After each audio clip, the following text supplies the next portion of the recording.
Hay un lugar en este planeta al que no puedes ir sin permiso. No estoy hablando de una base militar, no de una instalación de máxima seguridad, no de un palacio protegido. Estoy hablando de un continente entero. La Antártida es la única masa continental del planeta que está regulada por un tratado internacional. Un tratado que hoy llevan firmado 54 países. Un tratado que prohíbe la actividad militar, las pruebas nucleares, la minería y la modificación del medio ambiente. ¿Por qué necesitan 54 países firmar un tratado para administrar un lugar que, oficialmente, está deshabitado? Esa es la primera pregunta de muchas, porque lo que los científicos han encontrado bajo ese hielo en las últimas décadas no tiene precedente. Un lago del tamaño del lago Ontario, con formas de vida que no deberían poder existir. Una señal de radio que viaja hacia arriba, desde las profundidades de la Tierra, que los físicos publicaron en revistas científicas revisadas y todavía no pueden explicar.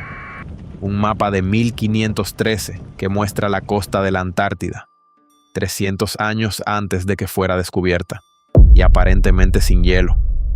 Y en 2016, en el mismo año, 3 de las personas más poderosas del mundo visitaron la Antártida sin dar explicaciones satisfactorias. Hoy te cuento todo, lo que está documentado, lo que es teoría y lo que nadie te ha contado completo. El continente más extremo de la Tierra. Antes de entrar en los misterios, necesitas entender con qué estamos lidiando, porque la Antártida no es simplemente un lugar con mucho hielo. Es el lugar más hostil para la vida humana que existe en la superficie de la Tierra. Para empezar, el tamaño. La Antártida tiene aproximadamente 14 millones de kilómetros cuadrados. Eso es casi el doble del tamaño de Australia, casi 2 veces Europa, y el 98% de esa superficie está cubierta por hielo, no por una capa delgada de hielo, por una capa que, en algunos puntos, tiene más de 4.800 metros de espesor, 4 kilómetros y 800 metros de hielo sólido. Ese hielo contiene el 70% de todo el agua dulce del planeta Tierra. La temperatura promedio interior es de alrededor de menos 50 grados centígrados. En la costa, que es la parte amable del continente, los inviernos rondan los menos 30 grados. La temperatura más baja jamás registrada en la historia humana se midió en la Antártida, menos 89,2 grados centígrados, en la estación rusa Vostok, en agosto de 1983. Para que tengas una referencia, el nitrógeno líquido, el que usan en los laboratorios para congelar cosas instantáneamente, hierve a menos 196 grados. La diferencia no es tan enorme como parece. Y los vientos. Hay puntos de la Antártida donde los vientos alcanzan los 320 kilómetros por hora, de forma sostenida, no ráfagas. Viento constante a velocidad de huracán categoría 4, pero durante días. En estas condiciones, un ser humano sin protección adecuada muere en cuestión de minutos. Y sin embargo, hay algo debajo de ese hielo. Hay montañas enteras que nadie ha visto nunca con sus propios ojos. La cadena Gamburtsev, un sistema montañoso del tamaño de los Alpes europeos, está completamente sepultada bajo el hielo. Los científicos la descubrieron usando radar de penetración de tierra. Nunca ha sido vista directamente. Hay ríos bajo el hielo, ríos reales con agua fluyendo, conectando lagos subterráneos entre sí, en total oscuridad. Hay volcanes activos. El monte Erebus es uno de los volcanes en actividad continua más australes del mundo.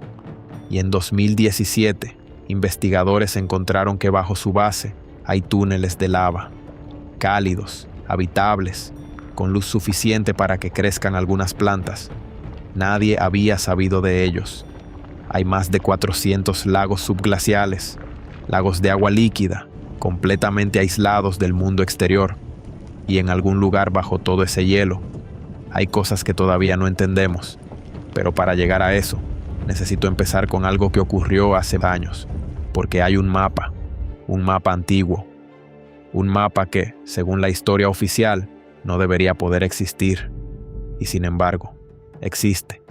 Se puede ver hoy mismo. Está en un museo. El mapa que no debería existir. 1929. Estambul, Turquía. El palacio de Topkapi, que durante siglos fue la residencia de los sultanes del Imperio Otomano, está siendo reorganizado y catalogado.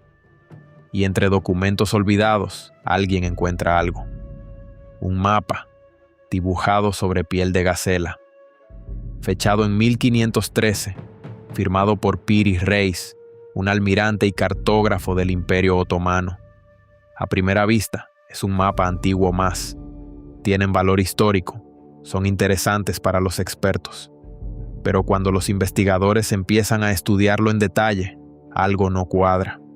El mapa muestra las costas de América del Sur, África y el norte de Europa con una precisión notable para 1513.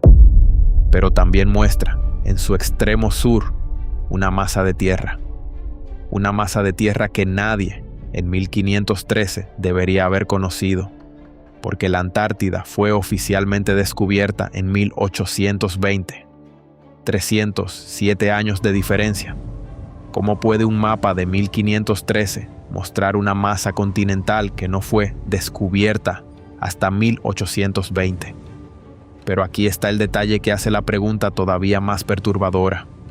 No es solo que el mapa muestre una masa de tierra en el sur, es que la costa que muestra tiene rasgos que coinciden con la costa real de la Antártida en algunas áreas, y aparentemente, en el mapa, esa costa se muestra sin hielo. La Antártida real, hoy, está completamente cubierta. Pero debajo del hielo hay una costa real, con bahías, penínsulas, montañas. Una costa que los geólogos han podido mapear usando tecnología moderna de radar. Hay investigadores que han comparado la costa del mapa de Piri Reis con esa costa real bajo el hielo y encontraron similitudes. ¿Qué implica eso? Que alguien antes de 1513 pudo haber visto la costa de la Antártida cuando todavía no tenía esa cubierta de hielo. Y la Antártida no tuvo esa cubierta de hielo desde hace más de 6.000 años. Algunos geólogos dicen que mucho más tiempo. Ahora bien, aquí es donde necesito ser honesto contigo sobre lo que sabemos y lo que no. El mapa de Piri Reis es real. Está en el Museo del Palacio de Topkapi, en Estambul. Se puede ver. En sus propias notas, Piri Reis escribió que usó múltiples fuentes para compilar el mapa, incluyendo cartas de Cristóbal Colón y mapas de navegantes anteriores. Los expertos en cartografía antigua, sin ningún interés en teorías conspirativas, han estudiado este mapa durante décadas y sus conclusiones son mixtas. Por un lado, señalan que la masa de tierra del sur podría ser simplemente una extensión exagerada de Sudamérica, que los cartógrafos de la época a veces añadían especulativamente, basándose en teorías de la época sobre la necesidad de equilibrar las masas de tierra en el hemisferio sur. Por otro lado, hay detalles específicos en la costa del sur del mapa que no encajan bien con esa explicación simple. La discusión entre expertos sigue abierta. No está resuelta en ninguna dirección. Pero lo que sí es un hecho verificable es esto. El mapa existe. Muestra una masa de tierra en la posición aproximada de la Antártida. Y se dibujó más de 3 siglos antes de que se declarara oficialmente el descubrimiento del continente. Y queda la pregunta sin respuesta. ¿De dónde sacó Piri Reis la información para dibujar esa costa? Si usó fuentes anteriores, ¿de dónde sacaron sus fuentes? ¿Existió alguna vez una civilización suficientemente avanzada para navegar esas aguas hace miles de años? ¿O hay una explicación más mundana que todavía no hemos encontrado? Estas preguntas todavía no tienen respuesta.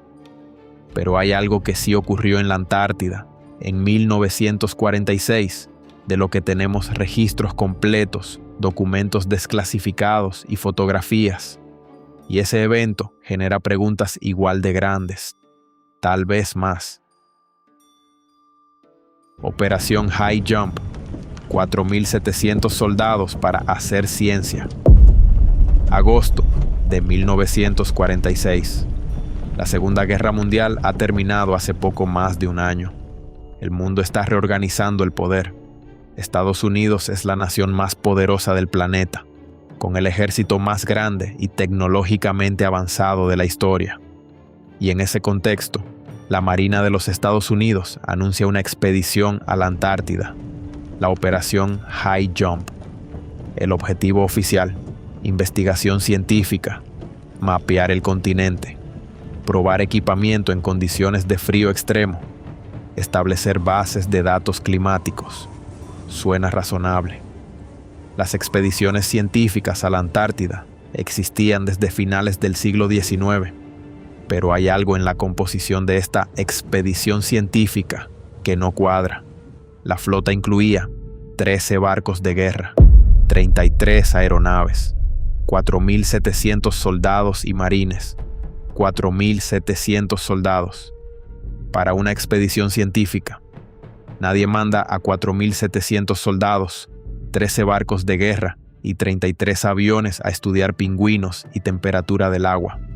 El comandante era el almirante Richard Evelyn Byrd, el explorador polar más famoso de Estados Unidos en esa época. Un hombre con experiencia en la Antártida, respetado, con credenciales sólidas. La operación comenzó en diciembre de 1946. Y entonces, algo ocurrió, porque la operación estaba planeada para durar entre 6 y 8 meses. Terminó en febrero de 1947. 2 meses, 8 semanas. Se canceló abruptamente y los barcos regresaron a casa. ¿Por qué? El reporte oficial dijo que las condiciones del tiempo habían sido peores de lo esperado, pero los reportes internos de la operación describen algo diferente. Y algunos de esos reportes fueron desclasificados décadas después. En ellos se menciona que encontraron resistencia en la región. Algunos registros hablan de pérdida de equipamiento no atribuida al clima. Algunos testimonios posteriores de participantes, muchos dados de forma informal, no en documentos oficiales, hablan de objetos no identificados que emergían desde el mar o el hielo. Ahora bien, aquí es donde necesito separar lo documentado de lo especulativo.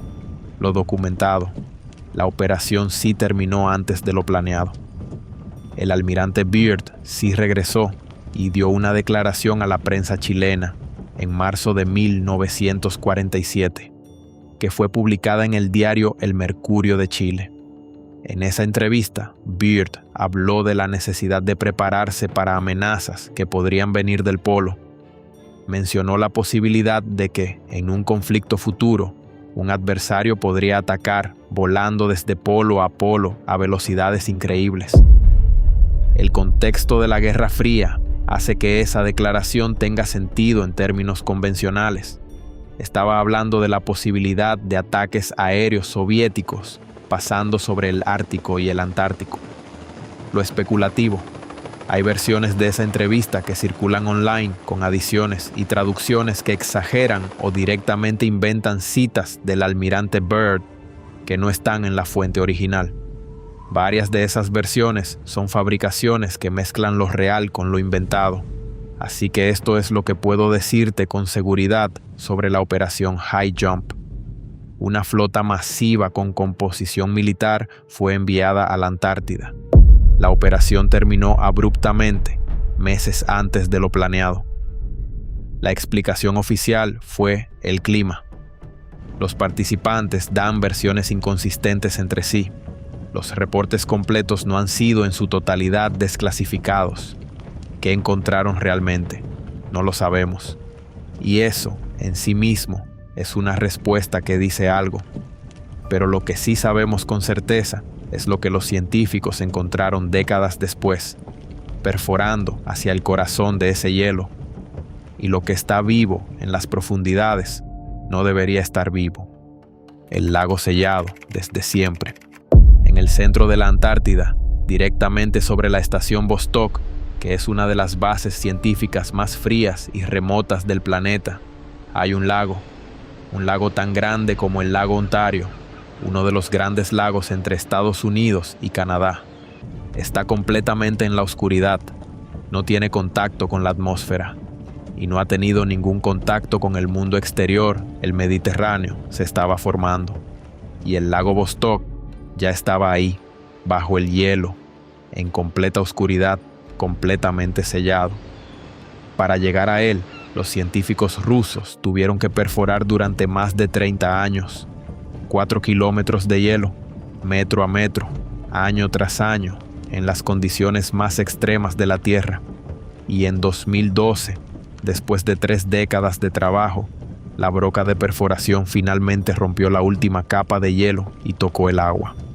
Lo que encontraron en las primeras muestras fue algo que la ciencia no esperaba: microbios, formas de vida microscópicas, en un lago que lleva sin luz, sin oxígeno externo, sin ningún contacto con el mundo. Estas bacterias habían desarrollado maneras de sobrevivir completamente distintas a casi todo lo que conocemos. En lugar de energía solar, usaban minerales. En lugar de oxígeno atmosférico, otros compuestos químicos. Y lo más inquietante para los científicos es que no eran organismos conocidos. No estaban en ninguna base de datos. Eran algo nuevo. Hay algo más que hace el lago Vostok particularmente perturbador. La temperatura del lago es de alrededor de menos 3 grados centígrados. Debería estar congelado a esa temperatura, pero no lo está, porque la presión del hielo que lo cubre crea un efecto que baja el punto de congelación. Y porque hay algo más: calor geotérmico proveniente del interior de la Tierra que mantiene el agua líquida. Y donde hay calor geotérmico puede haber fuentes hidrotermales, del mismo tipo que existen en el fondo del océano, donde también encontramos formas de vida que antes considerábamos imposibles. Las implicaciones de todo esto van mucho más allá de la Antártida. Si la vida puede existir en un lago sellado, sin luz, entonces la pregunta de si puede existir vida en lugares como Europa, la luna de Júpiter, que también tiene un océano bajo capas de hielo, tiene una respuesta completamente diferente. Lo que está bajo el hielo de la Antártida podría ser el mapa para entender si estamos solos en el universo. Y mientras los científicos procesaban esos descubrimientos, aparecieron las imágenes satelitales que pusieron a la Antártida en tendencia en todo el mundo. Imágenes que mostraban algo que, a primera vista, parecía imposible. Las pirámides de la Antártida. En 2016, imágenes de Google Earth de la Antártida se volvieron virales. Las imágenes mostraban 3 estructuras en la cadena Ellsworth, en la Antártida Occidental. 3 montañas con una forma inusual, perfectamente triangulares, con lados que parecían casi rectos, con cimas que se elevaban a un punto, como pirámides, y no pirámides pequeñas, estructuras de varios cientos de metros de altura. La comparación visual con las pirámides de Giza fue inevitable, y las redes sociales hicieron el resto. En días, millones de personas veían estas imágenes y hacían la misma pregunta: ¿quién construyó pirámides en la Antártida? Aquí la respuesta de los geólogos es clara, y es honesto decírtela. Estas estructuras son naturales. Se llaman nunataks, un término de origen esquimal que describe los picos de montaña que sobresalen por encima de los glaciares. Y muchos nunataks en todo el mundo tienen formas angulares, incluso piramidales, porque la erosión glacial actúa de manera similar desde múltiples direcciones, tallando los lados de la montaña de forma relativamente simétrica. No son pirámides construidas, son el resultado de años de hielo tallando la roca. Eso está bastante bien establecido en geología y no tiene ningún misterio real. Pero hay algo que sí tiene misterio, conectado con estas montañas. En 2013, un equipo de investigación publicó un estudio en el que decían que habían encontrado restos de polen de árboles, esporas de plantas y algas en sedimentos de un lago antártico cercano a la costa. Estos organismos habrían vivido en la Antártida cuando el clima del continente era mucho más cálido. y en años más recientes, el derretimiento del hielo ha comenzado a exponer algo bajo las capas superficiales: rastros de bosques, raíces fosilizadas, restos de vegetación que alguna vez cubrió este continente. La Antártida no siempre fue un desierto de hielo. Hubo un tiempo en que era verde, en que tenía árboles, en que animales vivían aquí. Eso no lo explica ninguna pirámide antigua. Ese es el proceso normal de cambio climático a escala geológica. Pero sí significa que si existiera alguna forma de civilización humana muy antigua, mucho más antigua de lo que la historia registra, un continente verde y templado en el extremo sur del mundo, sería un lugar perfectamente habitable. ¿Existió alguna vez algo así? No hay evidencia, ninguna. Pero la pregunta tampoco está oficialmente cerrada. La arqueología convencional simplemente no ha buscado ahí. ¿Por qué? ¿Cómo excavas bajo 4 kilómetros de hielo? Y mientras esa pregunta permanecía en el aire, alguien descubrió algo en uno de los glaciares que hizo detenerse a la comunidad científica en seco. Algo que se veía como si alguien hubiera derramado sangre sobre el hielo. Las cataratas de sangre, 1911, el glaciar Taylor, Antártida. El geógrafo australiano Griffith Taylor está explorando la zona y encuentra algo que lo detiene en seco. De las entrañas de un glaciar, manando lentamente desde una grieta en el hielo blanco, sale agua roja, roja como la sangre, un chorro de agua de color carmesí fluyendo por la cara blanca del glaciar, cayendo al suelo. Griffith Taylor no sabe qué está viendo, no tiene explicación, anota lo que ve, fotografía lo que puede, y el lugar queda registrado en sus notas como algo inexplicable. La teoría inicial fue que el color provenía de un tipo de algas rojas que vivía en el hielo. Eso explicaría el color y podría explicar un fenómeno natural. Pero la explicación no cuadraba con todos los datos. Las algas rojas existen, sí, pero no producen esa intensidad de color, y las condiciones del lugar no favorecían su crecimiento masivo. Durante décadas, las cataratas de sangre, que así se bautizó el lugar, siguieron siendo un misterio aceptado. Interesante, extraño, pero sin urgencia para resolverlo. Hasta que en 2017, un equipo de investigadores de la Universidad de Alaska decidió estudiarlo de manera exhaustiva con tecnología moderna. Y la respuesta que encontraron fue, para decirlo de alguna manera, más extraña que cualquier alga roja. Bajo el glaciar Taylor hay un lago, no como el lago Vostok. Este es mucho más pequeño, pero tiene una característica única. Es extremadamente salado, tanto que permanece líquido a temperaturas muy por debajo de los 0 grados. Completamente sellado, sin luz, sin oxígeno atmosférico, y está saturado de hierro que originalmente vino de las rocas circundantes, disolviéndose en el agua cuando ese agua hipersalina y cargada de hierro sube por las grietas del glaciar y finalmente toca el aire. El hierro se oxida instantáneamente. Se oxida, es decir, se oxida en el sentido literal de la palabra. El mismo proceso que hace que el metal se llene de herrumbre, solo que en este caso, el hierro se tiñe de rojo carmesí en el mismo instante en que toca el oxígeno del aire. El agua sale roja porque se está oxidando en tiempo real, en el momento exacto en que emerge. No es sangre, no son algas, es química pura. Pero lo verdaderamente extraordinario de este lugar no es el color, es lo que vive en ese lago. Porque en 2017, los mismos investigadores encontraron bacterias vivas en el agua, organismos microscópicos que habían sobrevivido en ese lago, sin luz, sin oxígeno, con un nivel de salinidad extrema y a temperaturas bajo cero.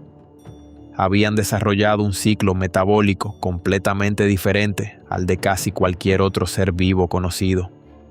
Descomponían el hierro y el azufre para obtener la energía que otros seres obtienen del sol. Un ecosistema completo, funcionando en el oscuro, en el frío en el aislamiento total, y nadie lo sabía. ¿Cuántos lagos más hay bajo ese hielo con historias parecidas? Los científicos han confirmado más de 400 lagos subglaciales. Solo han estudiado a fondo unos pocos. Y mientras esos estudios continuaban, algo completamente diferente estaba ocurriendo a 40 kilómetros sobre el hielo. Algo que involucra física cuántica, partículas subatómicas y una señal que, publicada en revistas científicas revisadas por pares, los físicos todavía no saben cómo explicar. La señal que viene de abajo. En física, hay cosas que simplemente no pueden ocurrir, no porque la gente no lo haya intentado, sino porque las leyes fundamentales del universo las hacen imposibles. Una de esas cosas es esta. Los rayos cósmicos de alta energía vienen del espacio, vienen de arriba, impactan en la atmósfera o en la superficie terrestre, viajan hacia abajo y ahí se detienen. No pueden viajar hacia arriba, atravesando miles de kilómetros de roca sólida y emerger desde el interior de la Tierra. Es físicamente imposible. Las partículas de alta energía interactúan con la materia y se detienen, siempre. Y sin embargo, entre 2006 y 2016, el experimento ANITA de la NASA, siglas en inglés de Antena Impulsiva Antártica, estaba volando sobre la Antártida, suspendida de un globo aerostático a más de 40 kilómetros de altitud. ANITA fue diseñada para captar rayos cósmicos que llegaran desde el espacio y se reflejaran en el hielo antártico. Una tarea normal. Un experimento diseñado con tecnología sofisticada para hacer lo que la física predecía que debía poder hacer. Y entonces ANITA captó algo que no estaba en el guión. Señales de radio, pero no viniendo del espacio, hacia abajo, viniendo de abajo, desde bajo el horizonte, con un ángulo de 30 grados por debajo de la superficie del hielo. Para que esas señales llegaran a ANITA en esa dirección, tendrían que haber viajado a través de miles de kilómetros de roca sólida, lo que, según la física de partículas conocida, debería haber hecho que esas señales se desvanecieran completamente antes de llegar a ningún detector. Y sin embargo, ANITA las captó, claras, repetidas. El equipo publicó los resultados en la revista Physical Review Letters, una de las publicaciones de física más respetadas del mundo, con revisión por pares. No es un blog de conspiraciones, es ciencia formal.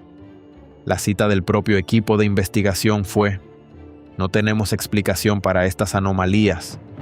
No dicen que sea algo sobrenatural. No dicen que sea una base extraterrestre. Dicen, con la honestidad que requiere la buena ciencia, no sabemos qué es. Las hipótesis que se manejan dentro del modelo científico incluyen la posibilidad de partículas exóticas, tipos de materia o interacciones que no están descritos en el modelo estándar de la física de partículas".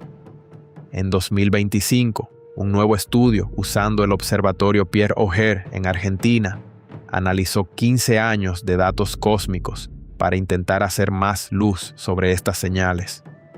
El resultado, publicado ese mismo año, no encontraron en sus datos la misma anomalía que vio ANITA. Lo que eso significa en términos de interpretación científica todavía está siendo discutido. Lo que es un hecho: la señal fue real, fue medida, fue publicada, y aún no tiene una explicación universalmente aceptada. Las señales vienen de abajo del hielo de la Antártida. Nadie sabe por qué. Y mientras los físicos debaten las partículas subatómicas, hay otra capa de la historia de la Antártida que involucra algo mucho más humano y mucho más oscuro. Porque cuando la Segunda Guerra Mundial estaba llegando a su fin, no fue solo la Marina de los Estados Unidos la que fue al Polo Sur. Antes que ellos, fue la Alemania nazi. La base nazi que puede o no existir. Diciembre de 1938. La Segunda Guerra Mundial no ha empezado todavía, pero Europa ya siente el peso de lo que viene. Y en ese momento, la Alemania nazi lanza una expedición al Polo Sur. El nombre en código Operación Neuschwabenland, Nueva Suabia.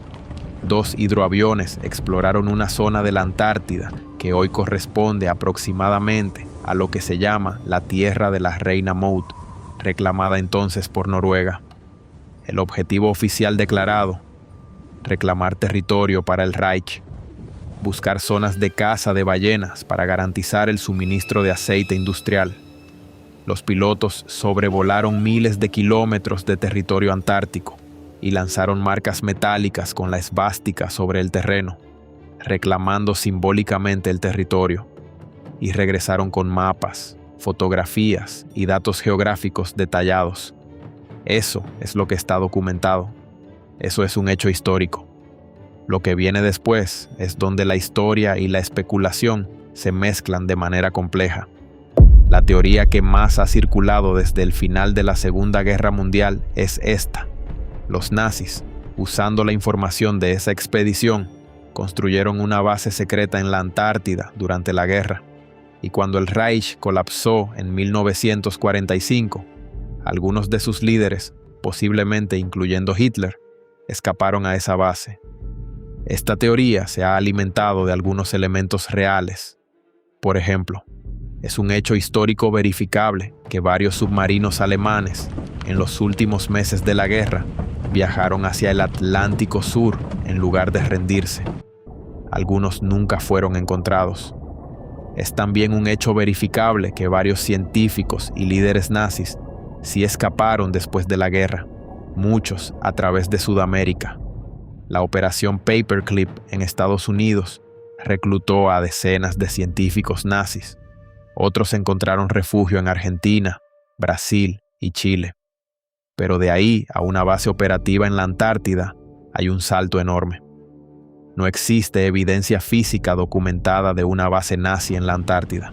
Ninguna.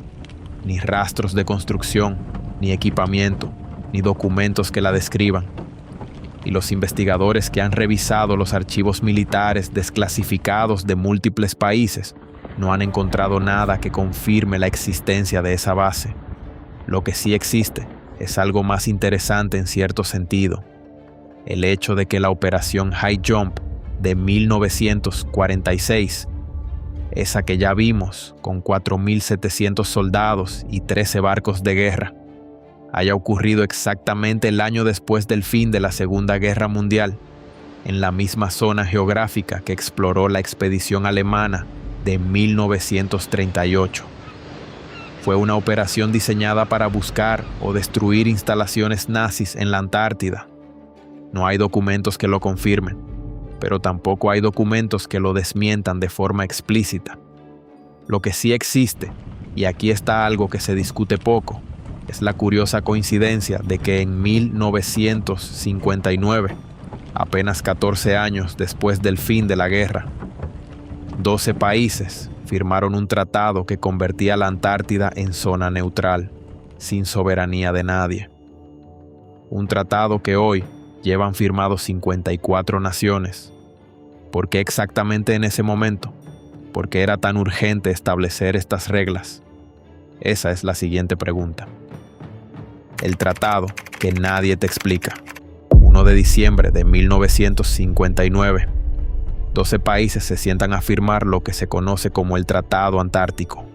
Los 12: Argentina, Australia, Bélgica, Chile, Francia, Japón, Nueva Zelanda, Noruega, Sudáfrica, la Unión Soviética, el Reino Unido y los Estados Unidos. Naciones con intereses políticos radicalmente opuestos. Estamos en plena Guerra Fría. La URSS y Estados Unidos están en el punto de máxima tensión ideológica. El Reino Unido y Argentina tienen disputas de soberanía abiertas sobre la misma zona que el tratado administra. Y sin embargo, todos firman, todos ceden, todos aceptan las mismas reglas. ¿Qué dicen esas reglas? El tratado prohíbe cualquier actividad militar en la Antártida. Prohíbe las pruebas nucleares. Prohíbe la eliminación de residuos radiactivos. Prohíbe la minería. En los protocolos posteriores, prohíbe la modificación del medio ambiente y establece algo muy particular: Ningún país puede reclamar nueva soberanía sobre el territorio. Ninguno. En teoría, esto significa que la Antártida no le pertenece a nadie.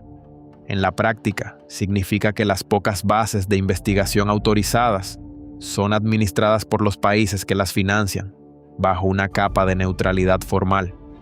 Hoy son 54 los países firmantes, y hay alrededor de 70 bases de investigación permanentes o de temporada distribuidas por el continente. ¿Cuántos ciudadanos comunes tienen acceso a esas bases? Ninguno. El turismo a la Antártida existe, en pequeñas cantidades, controlado. Las empresas de cruceros llevan grupos de visitantes a las costas en condiciones muy específicas. Pero el interior del continente, las bases de investigación, las zonas donde están los lagos subglaciales y las montañas enterradas, eso está fuera del alcance de la gran mayoría de los seres humanos. ¿Por qué? La respuesta oficial es logística. Las condiciones hacen imposible el acceso masivo. Es peligroso. Es costoso. Los ecosistemas son frágiles. Todas esas razones son legítimas y reales.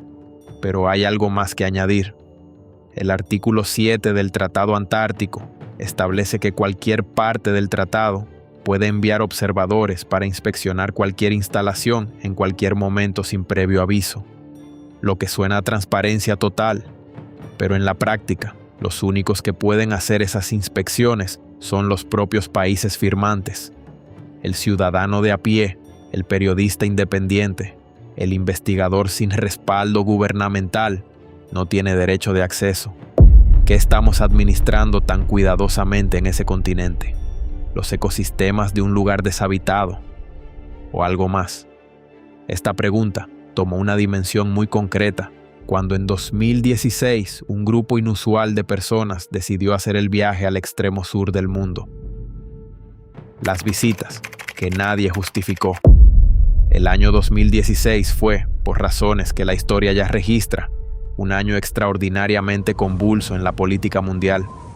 Y en ese mismo año, 3 figuras muy diferentes decidieron visitar la Antártida. Empecemos por el primer visitante, febrero de 2016. Kirill, el patriarca de Moscú, líder de la Iglesia Ortodoxa rusa, realiza un viaje a la Antártida. La visita fue descrita como parte de un viaje pastoral a las comunidades rusas en Sudamérica.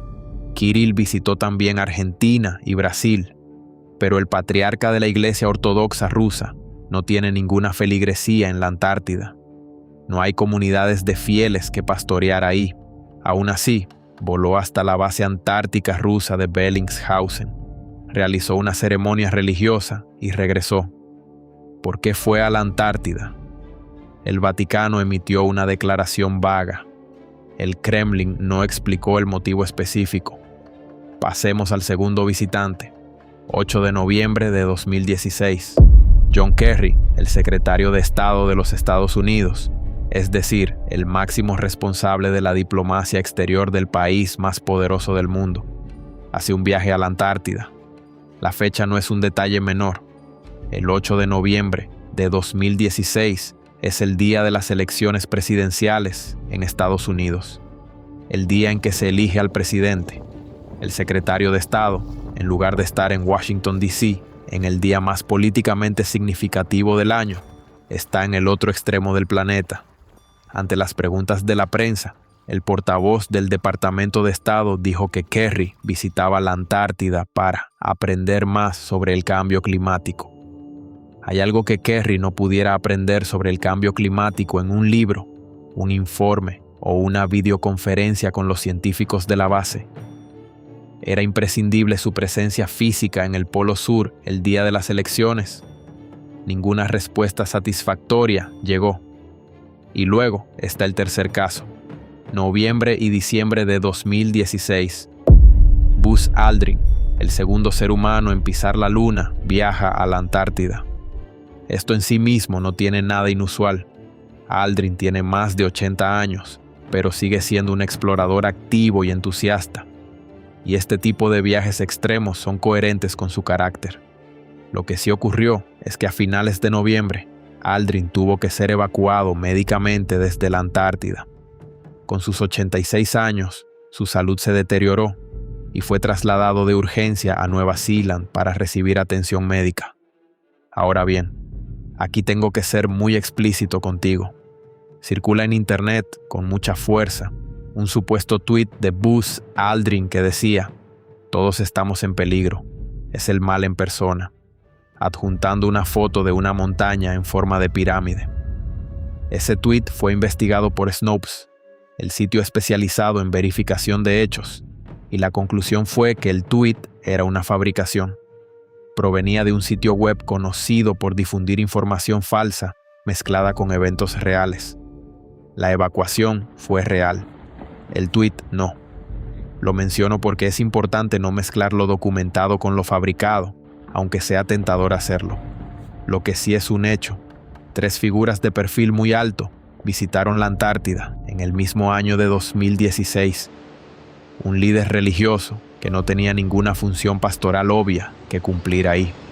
El principal diplomático de la mayor potencia mundial en el día políticamente más importante de su país.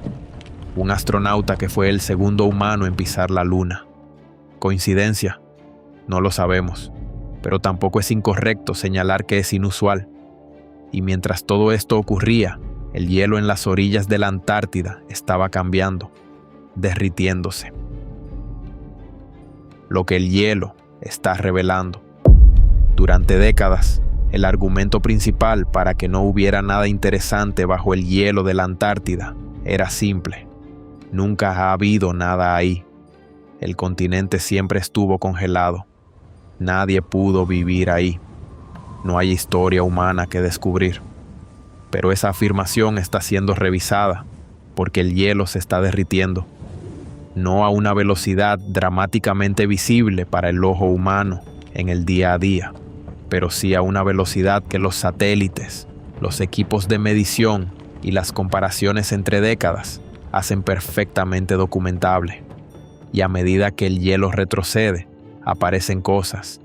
En 2017, científicos que trabajaban en las costas de la Antártida encontraron un bosque fósil, no restos de plantas microscópicas, un bosque real, con raíces, con troncos fosilizados, árboles que crecieron ahí cuando la Antártida era parte del supercontinente Gondwana y el Polo Sur estaba en una zona mucho más cálida. En 2019 se encontraron huevos fosilizados de dinosaurios en la isla James Ross, en la Antártida. El continente tuvo dinosaurios, tuvo ecosistemas complejos. Fue, en distintos momentos de la historia geológica, un lugar habitable. Y el proceso de revelación continúa. En los últimos años, imágenes de radar y satélite han comenzado a mostrar, con una resolución creciente, los contornos del terreno real bajo el hielo. Las montañas, los valles, las cuencas lacustres. Lo que esos mapas están revelando es que el suelo antártico es mucho más complejo, mucho más variado de lo que se pensaba. Hay valles que, si el hielo desapareciera, parecerían estar perfectamente adaptados para la vida, con acceso a agua, con terreno relativamente plano, con algunas zonas donde el calor geotérmico mantendría temperaturas compatibles con ciertos tipos de organismos. ¿Existió alguna vez una civilización en ese continente, en algún momento remoto de la historia de la Tierra? La respuesta honesta es: no tenemos evidencia de eso, ninguna, pero tampoco hemos podido explorar la mayor parte de lo que está bajo el hielo. No tenemos la tecnología para excavar en esas condiciones a gran escala. Y el Tratado Antártico complica la investigación profunda de ciertos tipos. Lo que sí podemos decir con certeza es que la Antártida guarda una historia geológica y biológica mucho más rica de lo que la imagen popular del continente de hielo eterno sugiere. Y que a medida que ese hielo retrocede, esa historia va saliendo a la luz, lentamente, pieza por pieza, a veces en forma de fósil, a veces en forma de señal de radio, a veces en forma de lago sellado con vida adentro, a veces en formas que todavía no sabemos nombrar. Repasemos lo que vimos hoy. Un mapa de 1513 que muestra una masa de tierra en el extremo sur del planeta, 307 años antes de que esa tierra fuera descubierta y aparentemente sin hielo. Una pregunta sin respuesta definitiva. Una operación militar de 4.700 soldados enviada a la Antártida en 1946, que terminó abruptamente después de 2 meses y cuyos reportes completos nunca fueron totalmente desclasificados. Un lago del tamaño del lago Ontario, sellado bajo 4 kilómetros de hielo desde hace 15 millones de años, con formas de vida que no deberían poder existir, que los científicos siguen estudiando. Formaciones montañosas con forma de pirámide que tienen una explicación geológica clara, pero que forman parte de un continente que alguna vez fue verde, boscoso y habitado por dinosaurios. Cataratas de agua roja que durante 100 años fueron un misterio y cuya solución, un lago con vida dentro, es en sí misma asombrosa.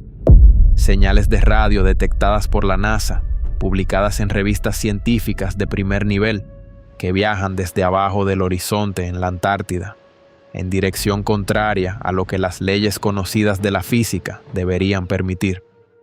Sin explicación aceptada hasta hoy, una expedición nazi al continente en 1938, seguida de una operación militar masiva de Estados Unidos en 1946, sin que ninguna explicación oficial cierre del todo las preguntas sobre qué buscaban realmente. Un tratado firmado por 54 países que convierte a la Antártida en zona neutral, prohíbe toda actividad militar y nuclear y limita el acceso a los ciudadanos comunes, y 3 visitas de alto perfil sin justificación pública convincente en el mismo año de 2016. Ninguna de estas cosas, por sí sola, prueba que haya algo en la Antártida que se nos esté ocultando, pero juntas dibujan el perfil de un lugar al que se le presta una atención desproporcionada para lo que oficialmente se nos dice que es un continente deshabitado que requiere un tratado internacional, un desierto de hielo que necesita 4.700 soldados para estudiarse, un lugar sin historia que resulta tener lagos con vida y bosques. Algo hay ahí, no sé exactamente qué, y sería deshonesto pretender que lo sé, pero hay algo ahí, y la respuesta, o una parte de ella, va a aparecer inevitablemente a medida que ese hielo siga derritiéndose. ¿Qué crees tú? ¿Cuál de estos casos te dejó más pensando? Cuéntame en los comentarios. Quiero saber cuál fue el que más te impactó. Y si llegaste hasta aquí, gracias de verdad. Este canal existe para contar exactamente este tipo de historias, las que nadie te contó completas. Suscríbete para no perderte el siguiente.